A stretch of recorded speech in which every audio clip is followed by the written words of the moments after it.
और समीर, एक और बड़ी खबर, ब्रेकिंग न्यूज इस वक्त राजस्थान बॉर्डर पर भी लड़ाकू विमान उड़े। जी हां, राजस्थान बॉर्डर से खबर है। राजस्थान नेपाल सीमा पर भारतीय विमान यहां नजर आ रहे हैं। तो इस तरीके से हम आपको बता रहे हैं किस तरह से भारतीय सीमाओं पर सतर्कता बढ़ती जा रही है, क्योंकि पाकिस्तान की तरफ से अगर कोई भी एक्शन लिया जाता है उसका मुंहतोड़ जवाब देने के लिए भारतीय वायुसेना तैयार।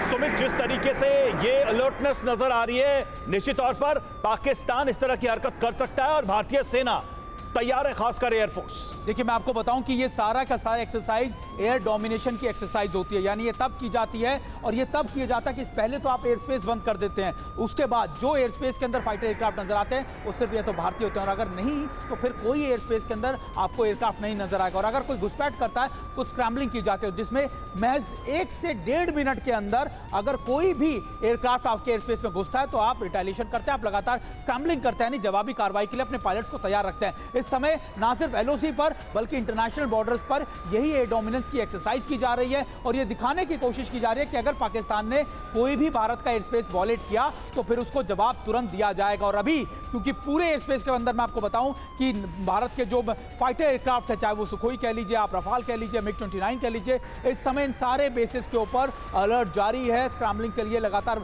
पायलट्स को अलर्ट कर दिया गया और अभी भी एयर डोमिनेंस के लिए ना सिर्फ आपके एयर डिफेंस मैकेनिज्म बल्कि आपके फाइटर जेट्स को लगातार उड़ान भरने के आदेश दिए गए हैं। तो यानी आप मानिए कि ना सिर्फ जमीन पर बल्कि आसमान में भी सारी सेना इस समय अलर्ट है, पूरे सर्वेलेंस पे इस समय मौजूदगी है। बिल्कुल सही बात है। और ऑपरेशन सिंदूर इसे नाम दिया गया। पहलगाम में जो बर्बर अटैक हुआ था उस वक्त आतंकियों ने जो महिलाएं वहां पर मौजूद थी उनके सिंदूर उजाड़ने का काम किया था, पुरुषों को चुन चुन कर मारा गया था। और यही वजह है कि ऑपरेशन सिंदूर के जरिए बहुत बड़ा बदला लिया गया है। और याद कीजिए, एक आतंकी ने एक महिला से क्या कहा था कि तुम्हें छोड़ रहे हैं, जाकर बता देना मोदी को।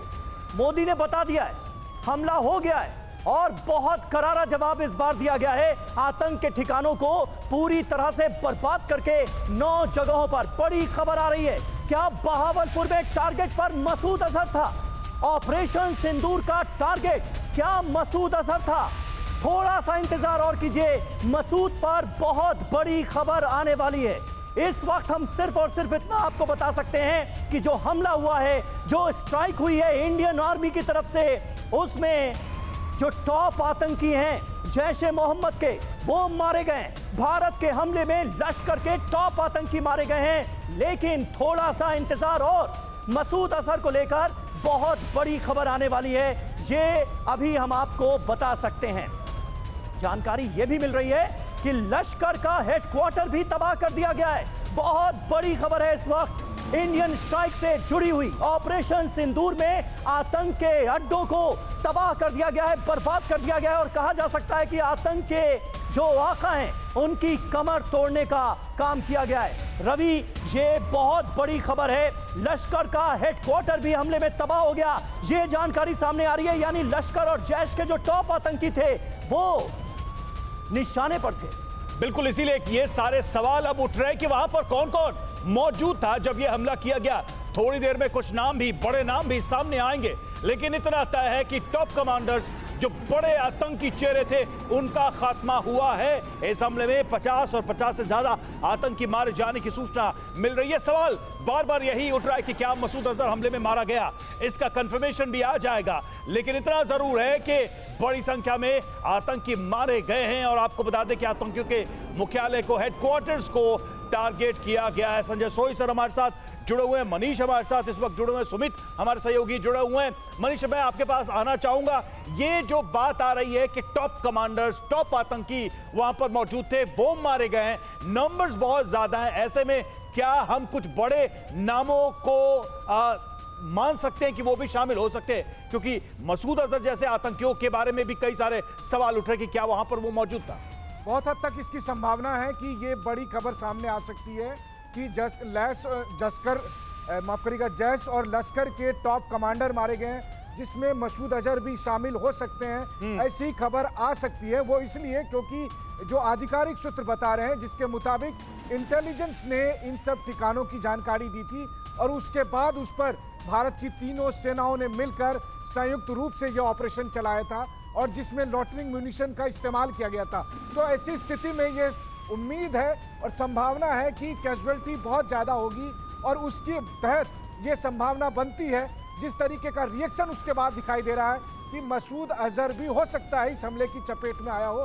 हालांकि अभी आधिकारिक तौर पर इसकी पुष्टि होनी बाकी है, लेकिन सबसे बड़ी बात है कि जिस तरह के हथियार का इस्तेमाल किया गया, जिस तरह का यह ऑपरेशन था, जिस तरह के लोकेशन का सिलेक्शन हुआ है, उससे साफ तौर पर लग रहा है। भारतीय सेना ने यह कंफर्म किया है कि आतंकी ठिकानों को ही निशाना बनाया गया है। बार बार यह कहा गया, रिपीटेड, कि ये जो ऑपरेशन सिंदूर है ये आतंकियों के खिलाफ ऑपरेशन है, ना तो पाकिस्तान ना तो पाकिस्तानी सेना के खिलाफ है। ऐसे में समझा जा सकता है कि आतंकियों के बड़े नेताओं को जरूर इसमें निशाना बनाया गया होगा। और एक बार हम आपको फिर से सुनाते हैं कि हमलों के बाद पाकिस्तान के मस्जिदों से किस तरह के अनाउंसमेंट्स किए जा रहे हैं। सुनिए एक बार फिर से। एहलियाने मोहल्ला अपने बच्चों को, अपने बुजुर्गों को लेकर अपने घरों को लॉक करके ऊपर रोड वाली तरफ चले जाएं और कलमा तैयबा का विर्द करें। ऐलान ऐलान ऐलान एक जरूरी ऐलान समाअत फरमाएं। तमाम एहलियाने मोहल्ला के लोग अपने बच्चों को, अपने बुजुर्गों को लेकर अपने घरों को लॉक करके ऊपर रोड वाली तरफ चले जाएं, क्योंकि ये कुछ अदारों का हमें हुक्म है कि आप अपने इस आबादी को यहाँ से थोड़ी देर के लिए शिफ्ट करें। बहुत बहुत शुक्रिया।